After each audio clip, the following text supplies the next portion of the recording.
देखिए, ऐसा नहीं है कि सिर्फ यही अभ्यर्थी प्रदर्शन कर रहे हैं। खुद अखिल भारतीय विद्यार्थी परिषद, एनएसयूआई और बाकी लोग भी कह रहे हैं गलत हो रहा है, और वो पहुंच गए, डीपीआई कार्यालय के अंदर घुस गए और बड़ा वहां पर बवाल भी मचा था। तो इतना सब गलत हो रहा है, राजधानी भोपाल में हो रहा है, और संवेदनशील प्रशासन जो है वो कुछ कर ही नहीं रहा है। मंत्री जी संवेदनशीलता की पराकाष्ठा को पार करते हुए इनसे कह रहे हैं कोर्ट चले जाओ, देख लेंगे, कोर्ट में निपट लेंगे। क्या तरीका है सर ये?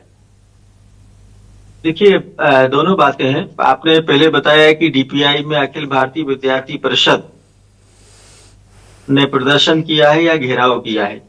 तो अखिल भारतीय विद्यार्थी परिषद हमारे विचार समूह का ही एक अंग है, और उनको छात्रों की बात उठाने का, मध्य प्रदेश के शिक्षा व्यवस्था से संबंधित बातों को उठाने का पूरा अधिकार है, और वो कर रहे हैं। और भारतीय जनता पार्टी की सरकार उनसे संपर्क कर उनकी बातों को अब सुन भी रही है, आगे भी सुनेगी, और जो निराकरण हो सकता है हम करेंगे। चाहे विद्यार्थी परिषद हो या सामान्य छात्र हो या विद्यार्थी परिषद के संगठन से परे छात्र हो, भारतीय जनता पार्टी की सरकार सबके लिए संवेदनशील है। जो भी अपनी बात को उठा रहा है, अपनी मांगों को सरकार के समक्ष रखने का काम कर रहे हैं, उन पर संवेदनशीलता से हम सुन रहे हैं, विचार कर रहे हैं, और उनका निराकरण करने की दिशा में आगे बढ़ रहे हैं। अब रूल बुक और आवेदन फॉर्म का जहां तक मामला है, निश्चित तौर पर अब सरकार के संज्ञान में आया है, और मध्य प्रदेश की सरकार जो है उसको संज्ञान में लेकर, उसको देखकर जो सबके हित में होगा वही फैसला करेगी। किसी के भी साथ मध्य प्रदेश में मोहन यादव जी की सरकार अन्याय नहीं होने देगी। जहां तक स्कूलों की गुणवत्ता की बात है और अध्यापकों की भर्ती की बात है, तो मध्य प्रदेश की मोहन यादव सरकार यह निर्णय ले चुकी है कि सभी स्कूलों में जहां जहां रिक्त स्थान है वहां पर शिक्षकों की भर्ती की प्रक्रिया प्रारंभ की जाएगी, और उनकी भर्ती की जाएगी, शीघ्र की जाएगी। गुणवत्ता की बात है तो हमने पहले सीएम राय और आजकल सांदीपनी स्कूल विद्यालय के माध्यम से उच्च श्रेणी की गुणवत्ता सामान्य छात्रों को, जो सामान्य परिवार से आते हैं, देने का काम किया है। और उसका नतीजा आज यह मध्य प्रदेश में देखने को मिल रहा है कि जो लोग निजी स्कूलों में, प्राइवेट स्कूलों में, चाहे धनाढ्य वर्ग हो, अपने बच्चों को शिक्षा ग्रहण करने के लिए भेजते थे, वो अब उन स्कूलों में, शासकीय स्कूलों में, सांदीपनी विद्यालयों में अपने बच्चों को एडमिशन कराने के लिए लगातार प्रयास कर रहे हैं। और हम ये आपके चैनल के माध्यम से विद्यार्थियों को भी कहना चाहते हैं, विद्यार्थियों की अभिभावकों को भी कहना चाहते हैं कि भारतीय जनता पार्टी की जो सरकार है वह इन्हीं स्कूलों की तरह पूरे प्रदेश में स्कूलों का एक जाल बिछाने की दिशा में आगे बढ़ रही है। पाठक जी, आप जाल बिछा रहे हैं, लेकिन आपको मैं बता दूं कि आपको शायद पता नहीं कि आप हर साल कितने स्कूल बंद कर रहे हैं। वो भी डेटा हम किसी दिन बात करेंगे, लेकिन आज मैं एक बात करना चाहता हूं। आपने कहा संवेदनशीलता से विचार कर रहे हैं, आपने कहा हमारे संज्ञान में आया है ये जो रूल बुक और प्रवेश पत्र का मैटर है। क्या आपको पता है जिस दिन ये वेरिफिकेशन रोका गया था उसी दिन न्यूज 24 ने इसी डिबेट को किया था, आपके संज्ञान में था, इन्हीं अभ्यर्थियों ने तब भी प्रदर्शन किया था, पूरे प्रशासन के संज्ञान में था। और अब आप देखिए, आप कह रहे हैं संवेदनशीलता से विचार कर रहे हैं, अधिकारी कह रहे हैं मंत्री जी के पास चले जाइए, लिखवा के लाइए, मंत्री जी कह रहे हैं कोर्ट चले जाइए, वो उन्हें कोर्ट कचहरी की सीधी चुनौती दे देते हैं, और आप कह रहे हैं हम संवेदनशीलता से विचार कर रहे हैं। भाई इसमें जांच क्या करनी है? इसमें कौन सी सीबीआई ईडी लगनी है? दोनों नियम बुला करके देख लीजिए, एक ही विभाग के दो नियम है, कॉन्ट्रडिक्शन है, राहत दीजिए बच्चों को, इसमें कहां दिक्कत है? देखिए, जब बातें सामने आती हैं तभी उनका निराकरण होता है, और उस दिशा में निराकरण के प्रयास किए जाते हैं। आज जो हमारे भाई अंकुश जी यहाँ पर बैठे हैं, उनके माध्यम से जो बातें यहाँ पर आ रही हैं, और हम न्यूज 24 को भी उनका अभिनंदन करते हैं कि उन्होंने सर्वप्रथम इस बात को उठाने का काम किया है, और संवेदनशील सरकार है, मैं दावे के साथ बोल रहा हूँ। चाहे न्यूज 24 की बात हो, चाहे अंकुश जी की बात हो, या अंकुश जी जैसे हजारों लोगों की, सैकड़ों लोगों की बात हो, सरकार पूरा ध्यान दे रही है, और आप विश्वास रखिए हम निराकरण करेंगे। जहां तक आपने स्कूलों को बंद करने की बात की है, तो मैं उसका यहाँ पर बहुत उचित जवाब देना चाहूंगा कि हमारा प्रयास, बहुत सारे मध्य प्रदेश में स्कूल ऐसे हैं, आप मेरे साथ चलिए, मैं आपको बताता हूं, जहां 2 बच्चे हैं, 3 बच्चे हैं, ठीक है, प्राथमिक स्कूल है, वहां 3 बच्चे हैं, 10 बच्चे हैं, 14 बच्चे हैं। तो हम स्वयं इन स्कूलों के माध्यम से पास में अच्छे स्कूलों का निर्माण कर रहे हैं। ना ना, स्कूल तो आप बिल्कुल बना रहे हैं, बिल्कुल बिल्डिंग्स बन रही हैं, क्योंकि बिल्डिंग्स में बजट होता है, बजट में ठेका होता है, ठेके में कमीशन होता है। शिक्षकों को दे देंगे तो कमीशन कहां से मिलेगा? मैं तो बहुत स्पष्ट बात करता हूं। बिल्डिंग बन रही है, भवन बन रहे हैं, बिल्डिंग बन रही है, और उसमें जो बने हुए बिल्डिंग है, केजी पाठक जी, आप जाकर देखिए, आप केजी पाठक जी, आप एक बार चेक करवाइए डेटा की जो बनी हुई बिल्डिंग है उनमें शिक्षक हैं कि नहीं, पहले उनको भर दीजिए, फिर नए बना दीजिए। बोल रहा हूं कि जो गुणवत्ता सुधारने के लिए सांदीपनी विद्यालय पहले भी खोले गए हैं, चलिए ठीक है, मैं जा रहे हैं और खुलते रहेंगे। मैं जल्दी से एक बार हमारे साथ वहां चलिए ना और वहां पर गुणवत्ता उन स्कूलों की चेक कीजिए। वही तो हम भी बोल रहे हैं सर, हम गुणवत्ता पर तो बात ही नहीं कर रहे, हम तो आपके सरकार के प्रशासन के लिखे हुए कानूनों की बात कर रहे हैं। जो लोग, जो विधानसभा के अंदर जानकारी दी गई है उसमें, और जो भर्ती आप कर रहे हैं उसमें जो इतना बड़ा अंतर है उसकी बात कर रहे हैं। हम तो वो बात कर रहे हैं जहां दिल टूटते हैं, जहां वादे जब टूटते हैं तो दिल भी टूटते हैं। अब मैं जल्दी से वापस आता हूं नितिन शिवहरे के पास। नितिन शिवहरे, मुझे ये बताइए कि आप लोग भाई, अगर वैकेंसी है तो आप सीधे नौकरी पर दावा क्यों ठोक रहे हैं? ऐसा क्या आपने कर रखा है? कौन कौन सी परीक्षाएं पास कर रखी हैं? कौन कौन सी अर्हताएं आपने ले रखी है जो आप कह रहे हैं कि 1.25 लाख पद, 1,15,000 पद खाली हैं और आपको 10-25, और अगर मैं 3-3 मिला लूं तो टोटल 30-40 हजार पद की आप बात कर रहे हैं, जबकि शासन की तो मंशा है कि पूरे ही पद भर दें। तो आप लोग दावा किस आधार पर कर रहे हैं? जरा ये मेरे दर्शकों को बता दीजिए ताकि उनको समझ में आए कि आपका ये जो क्लेम है ये कितना ऑथेंटिक है। जी सर, मैं वही बताना चाह रहा हूं जो बीजेपी के प्रवक्ता महोदय, पहले तो उनकी दो बातों का मैं कटाक्ष करना चाहूंगा।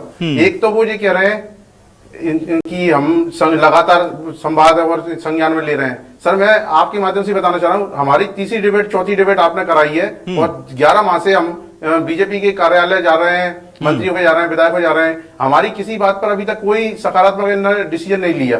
दूसरी बात यह है कि स्कूल बंद कर रहे हैं, ये कह रहे हैं 4 बच्चे 6 बच्चे हैं। सर, तो ये तो शिक्षा का अधिकार है, इसमें 2 बच्चे पढ़ने वाले हो, स्कूल बंद करने की क्या जरूरत है? आप तो अपनी सर दे दिए शिक्षक वगैरह जो भी सुविधाएं, तो शिक्षा का अधिकार तो मेन है सर। शिक्षा होगी तो आदमी आगे बढ़ पाएगा, नहीं तो क्या होगा? अब सर बात आती है कि हम लोग क्या मांग कर रहे हैं। सर, हमने प्री और मेंस 2 परीक्षा पास करी है सर, बीएड किया है, डीएड किया है सर। 1.5 लाख रुपए हमारे माता पिता ने कर्जा लेके, किसी ने अपनी फसल बेच के कराया, और उसके बाद में लगातार आप हर साल लाखों अभ्यर्थियों को डीएड बीएड करा रहे हैं। धंधा चल रहा है एक अच्छा कॉलेज का सर, या तो आप उस पर रोक लगा दीजिए, हर साल कंपटीशन बढ़ा रहे हैं। और उसके बाद में जब सरकार पर बंद पड़ती है, उस पर जब कोई आंदोलन होती आती थी शिक्षकों के, तो आप आनंद फानन में 50% आरक्षण दे देते हैं, महिलाओं को 50% दे देते हैं। अरे आप प्रेस भर्ती पे तो बची के पद रहे हैं सर। तो कहीं ना कहीं आप अगर आरक्षण दे रहे हैं और महिलाओं को सुदृढ़ शिक्षा को व्यवस्था को वो करना चाह रहे हैं सुदृढ़, तो आप शिक्षकों की भी भर्ती कीजिए। जब आपके पास इतने पद खाली हैं सर, हम क्या मांग कर रहे हैं सर? और मैं आपसे सर आपके माध्यम से दावा कर रहा हूं, वादा कर रहा हूं सर, ये जो अभी वर्तमान में स्कूल जो खाली है ग्रामीण स्तर पे, हमें सर कोने कोने में ग्रामीण स्कूलों में पहुंचा देना सर। हम जॉब करने के लिए तैयार हैं, पूर्ण ईमानदारी से अपना सर कर्तव्यों का निर्वहन करेंगे। हमें सर मौका तो दीजिए। आप जो है भर्ती करने की बात करते हैं, 5 तो कोई भी भर्ती उठा लो आप, 5 वर्षीय योजना से कम नहीं है। और नई भर्ती में सर आप धन का यूज भी करोगे। जब सर स्कूलों में बच्चों को शिक्षकों की जरूरत आज है, आप 5 साल बाद शिक्षा दोगे, तो ये उन बच्चों के साथ न्याय है क्या सर? मैं ये कह रहा हूं, अगर मंत्रियों के और नेताओं के बच्चों को अगर उनके स्कूलों में बेसिक शिक्षा की व्यवस्था ना मिले तो क्या होगा सर, आप बताइए। ठीक है, चलिए मैं वापस आता हूं जल्दी से अंकुश जी आपके पास। अंकुश जी, अब तो देखिए जो मंत्री जी ने कह दिया, भाई मंत्री जी सबसे बड़े होते हैं और स्कूल शिक्षा मंत्री जी तो बहुत बड़े हैं, आप लोग जानते हैं स्कूल शिक्षा से जुड़े जितने लोग हैं उनकी कद और पद की अहमियत का अंदाजा आपको होगा। तो अब तो कोर्ट में ही निपटना होगा उनसे, और दिक्कत यह है कि कोर्ट में आप लोग जो टैक्स देते हैं उसी टैक्स से दिए हुए वकील आपके खिलाफ खड़े हो जाएंगे वहां जाकर। तो चंदा किया कि नहीं आप लोगों ने? चंदा वंदा कुछ किया कोर्ट लड़ने के लिए? क्योंकि मंत्री जी ने आपको बोल दिया कोर्ट में लड़ो, और इधर से आपको पॉइंट रखना चाहूंगा। बोलिए। सबसे पहले तो सर जो डीपीआई आयुक्त है सर, जब हमने फर्स्ट डे में प्रोटेस्ट स्टार्ट किए थे, वहां पर स्पष्टीकरण जारी किया गया था, और उस स्पष्टीकरण में इन्होंने जो हमारे पास पॉइंट है रूल 49 आवेदन फॉर्म के क्रमांक 49 में लिखा हुआ है कि डीवी तक होना चाहिए आपके पास क्वालिफिकेशन, इसका उन्होंने कोई भी स्पष्टीकरण नहीं दिया।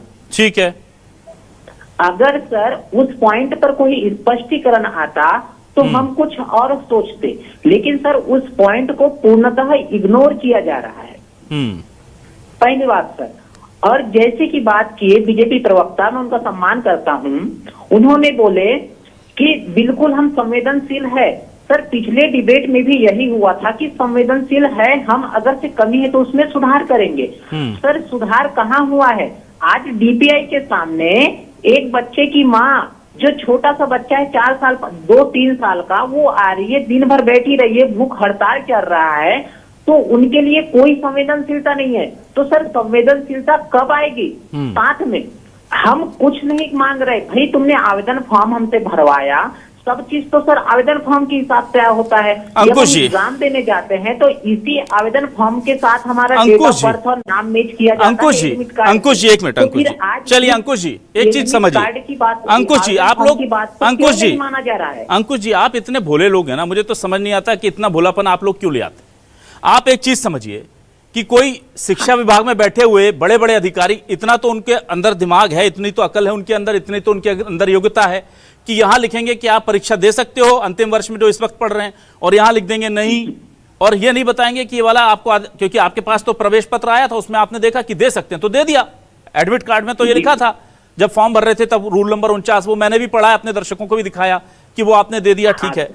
तो आपको लग रहा है ये त्रुटि हो गई है क्या? आपको ये लग रहा है त्रुटि हो गई? अब आप समझिए इसके पीछे का खेल, जो मुझे जान पड़ता है, क्योंकि शिक्षा विभाग के अधिकारी कुछ भी कर सकते हैं। क्यों मध्य प्रदेश में शासन की लाख कोशिशों के बाद भी शिक्षकों की भर्ती अटकती है, उसके पीछे का कारण अब मैं समझा देता हूं। वो ये है कि अब दिक्कत यह है कि आपको बार बार फोर्स किया जा रहा है, आप कोर्ट जाइए। उन्हें पता है गलती हमारी है, पर आप जाइए कोर्ट।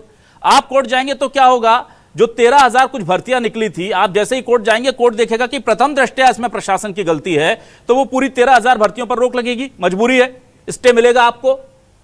अब आप जीतते हैं तो उसमें आपको लग जाएगा टाइम, चलिए जीत गए, फिर ऊपर चले जाएंगे सुप्रीम कोर्ट, आप फिर चंदा करेंगे, फिर जाएंगे, तो ऐसे करके ये निकाल करके टाइम निकाल लेंगे। आप हारते हैं तो फिर आप सुप्रीम कोर्ट चले जाएंगे।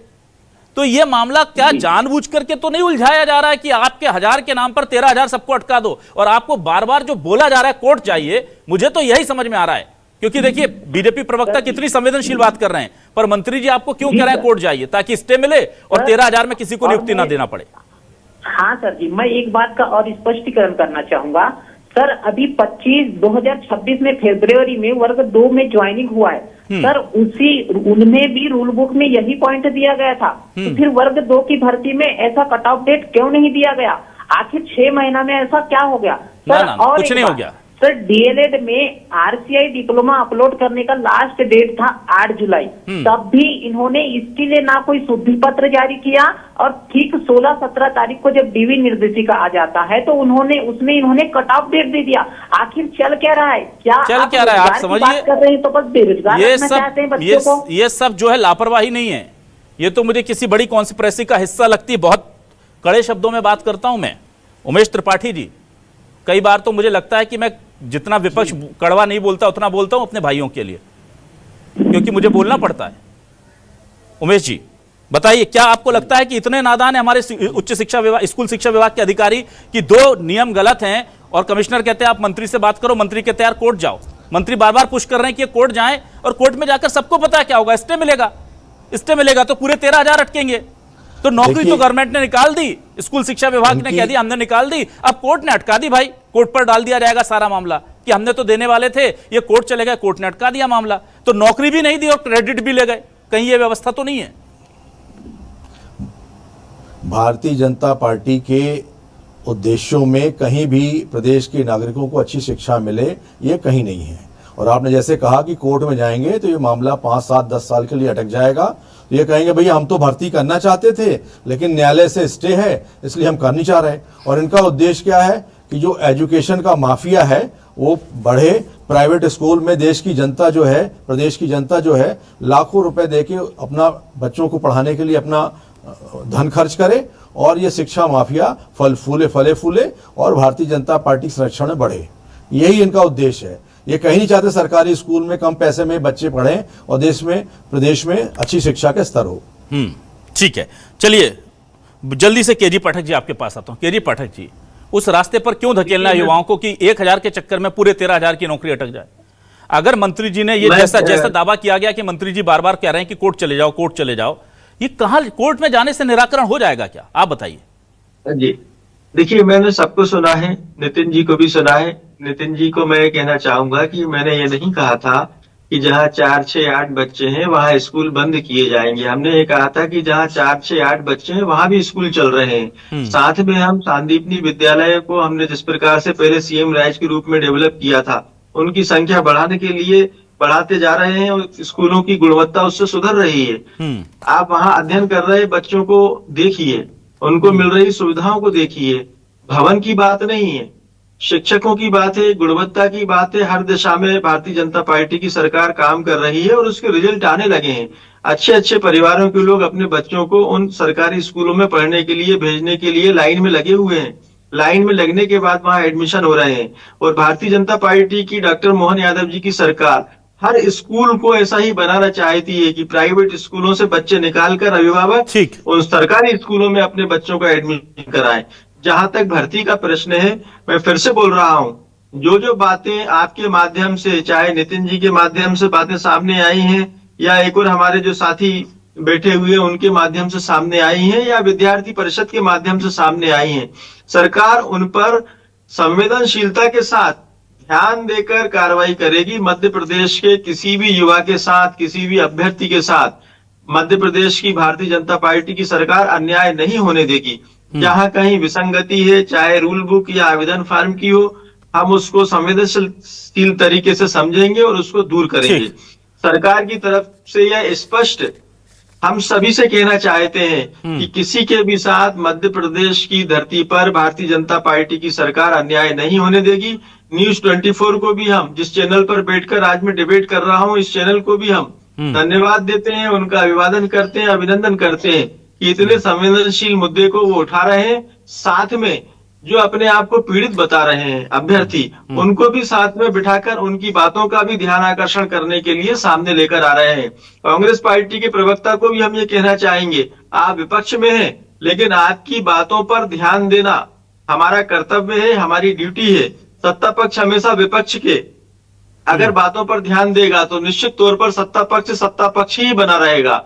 और भारतीय जनता पार्टी की सरकार आप पर भी ध्यान दे रही है, आपकी बातों पर भी ध्यान दे रही है। और शीघ्र ही ये जो बातें हैं विद्यार्थी परिषद के द्वारा उठाई जा रही हैं, हम उनका निराकरण करेंगे और निराकरण करने के लिए हमारी सरकार प्रतिबद्ध है।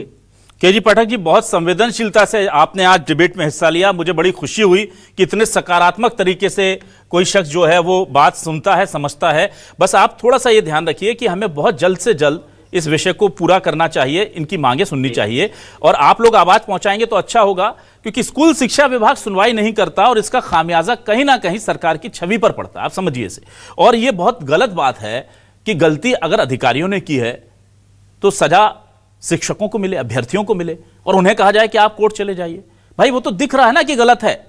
अब इसमें वो कोर्ट जाएंगे, तारीख लेंगे, वकील करेंगे, पैसा इकट्ठा करेंगे, ये तो सीधी सीधी प्रताड़ना हो गई उन लोगों के पास जिनके पास जॉब नहीं है। उसीलिए तो वो कह रहे हैं कि हमारे पास पैसा नहीं है, जॉब दे दीजिए, मेहनत करके कमा लेंगे। आप उन्हें पैसा खर्च करने का रास्ता दिखाएं। मंत्री जी को भी थोड़ा संवेदनशील होना चाहिए। केजी पाठक से अगर थोड़ी सी संवेदनशीलता उन्हें मिल जाए तो बहुत अच्छा लगेगा मुझे। बहुत शुक्रिया केजी पाठक जी, अंकुश लियारे जी, उमेश त्रिपाठी जी और नितिन जी हमारे साथ जुड़ने के लिए, इस डिबेट का हिस्सा बनने के लिए तमाम दर्शकों का शुक्रिया। नमस्कार।